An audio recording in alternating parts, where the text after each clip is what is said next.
The one thing that I can say is that I felt that the stakes were higher in this sequel. I felt that anyone could have died at any moment.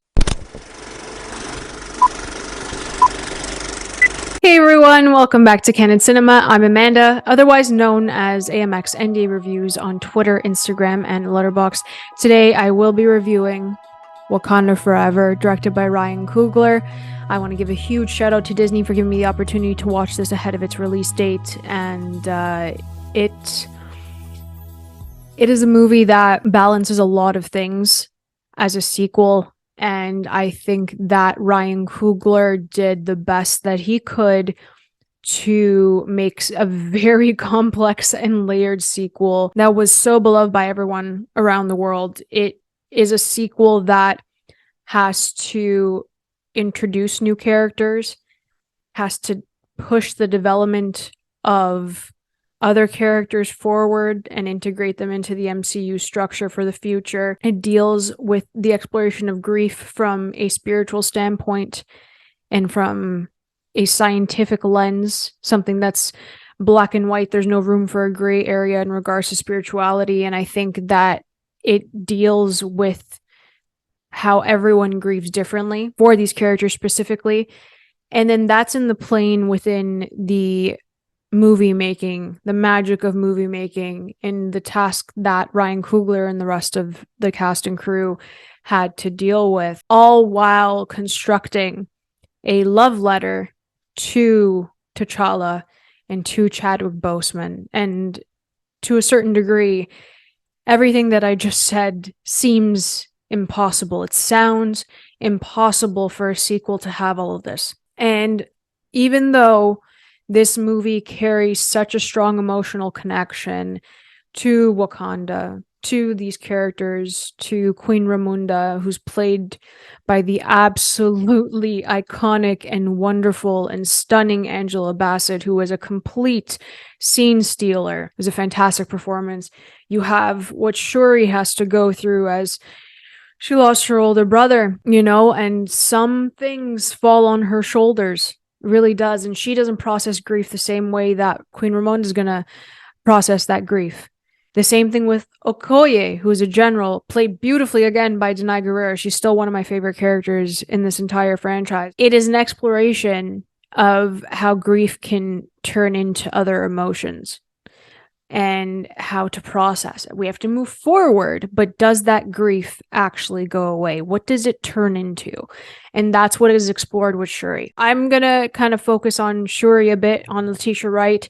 She, I felt, gave the strongest performance just because she had to go through the most in trying to register the meaning of grief and why she isn't feeling certain things the way, Queen Ramonda feels them or how Okoye feels them.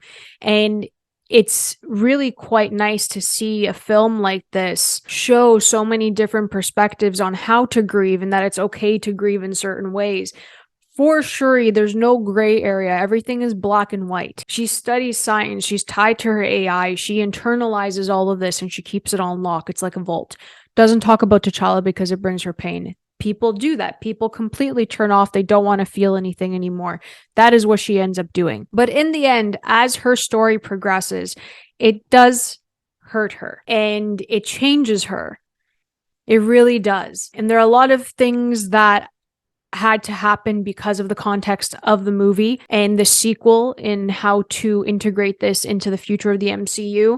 So I agree with certain choices that were made. I felt like Shuri's grief had to be the central focus of this film first, and we stayed with that for which felt for like a very long time in order to understand where she goes after she processes it. I thought Shuri's chemistry with Okoye was really strong. I love their scenes together, especially when Riri Williams is introduced. I thought Dominique Thorne did a fantastic job. She's a firecracker, that woman. I thought she was great. I thought their dynamic was really fun, and it wasn't like she was shoehorned in. I like her backstory. I like the way that she was integrated into this.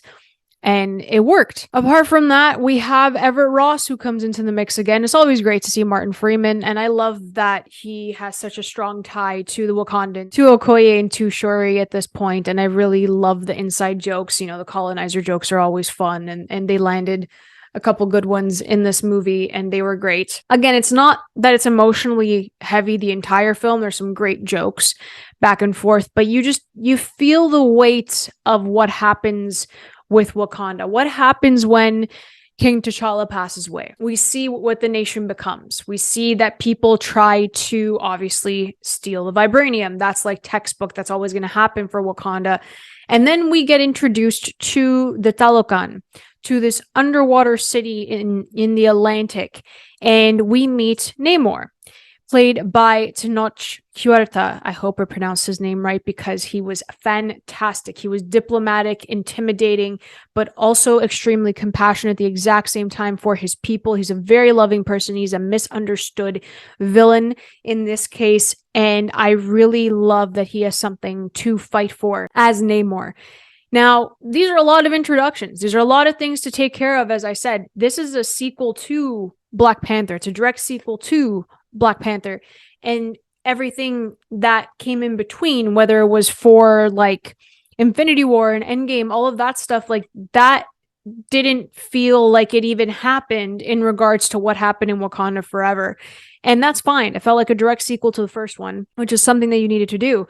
But once they brought Namor in, as much as I loved his introduction, I thought he was fantastic. Everything to do with Namor, with the Talokan, all of it, the backstory that was shared later on, it felt like a Namor-heavy movie.